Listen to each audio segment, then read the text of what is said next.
Suatu hari, seseorang datang kepada Nabi Shallallahu Alaihi Wasallam, "Ya Rasulullah, aku rasa aku telah banyak mengetahui syariat Islam. Apakah ada hal lain yang dapat kupegang teguh?" Nabi menjawab, "Katakanlah, Tuhanku Allah, kemudian beristiqomahlah kamu." Ujub seringkali terjadi di kalangan orang yang banyak beribadah. Orang sering merasa ibadah yang ia lakukan sudah lebih dari cukup, sehingga ia menuntut Tuhan agar membayar pahala amal yang ia lakukan. Ia menganggap ibadah sebagai investasi. Orang yang gemar beribadah cenderung jatuh pada perasaan tinggi diri. Ibadah dijadikan cara untuk meningkatkan statusnya di tengah masyarakat. Orang itu akan amat tersinggung bila tidak diberikan tempat yang memadai statusnya. Sebagai seorang ahli ibadah, ia ingin disambut dalam setiap majelis dan diberi tempat duduk yang paling utama. Tulisan ini saya tutup dengan sebuah hadis yang diriwayatkan oleh Ahmad dalam musnadnya. Suatu hari, di depan Rasulullah Shallallahu Alaihi Wasallam, Abu Bakar menceritakan seorang sahabat yang amat rajin ibadahnya. Ketekunannya menakjubkan semua orang, tapi Rasulullah tak memberikan komentar apa-apa. Para sahabat keheranan, mereka bertanya-tanya, mengapa Nabi tak menyuruh sahabat yang lain agar mengikuti sahabat ahli ibadah itu. Tiba-tiba orang yang dibicarakan itu lewat di hadapan majelis Nabi.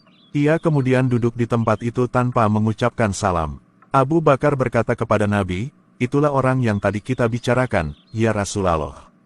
Nabi hanya berkata, "Aku lihat ada bekas sentuhan setan di wajahnya." Nabi lalu mendekati orang itu dan bertanya, "Bukankah kalau kamu datang di satu majelis, kamu merasa bahwa kamulah orang yang paling solih di majelis itu?" Sahabat yang ditanya menjawab, "Allahumma, na'am. Ya Allah, memang begitulah aku." Orang itu lalu pergi meninggalkan majelis Nabi. Setelah itu, Rasulullah Shallallahu Alaihi Wasallam bertanya kepada para sahabat, "Siapa di antara kalian yang mau membunuh orang itu?" "Aku," jawab Abu Bakar. Abu Bakar lalu pergi tapi tak berapa lama ia kembali lagi. "Ya Rasulullah, bagaimana mungkin aku membunuhnya?" Ia sedang ruku. Nabi tetap bertanya, "Siapa yang mau membunuh orang itu?" Umar bin Khattab menjawab, "Aku." Tapi seperti juga Abu Bakar, ia kembali tanpa membunuh orang itu. "Bagaimana mungkin aku bunuh orang yang sedang bersujud dan meratakan dahinya di atas tanah?" Nabi masih bertanya, "Siapa yang akan membunuh orang itu?" Imam Ali bangkit, "Aku." Ia lalu keluar dengan membawa pedang dan kembali dengan pedang yang masih bersih, tidak berlumuran darah. "Ia telah pergi, ya Rasulullah."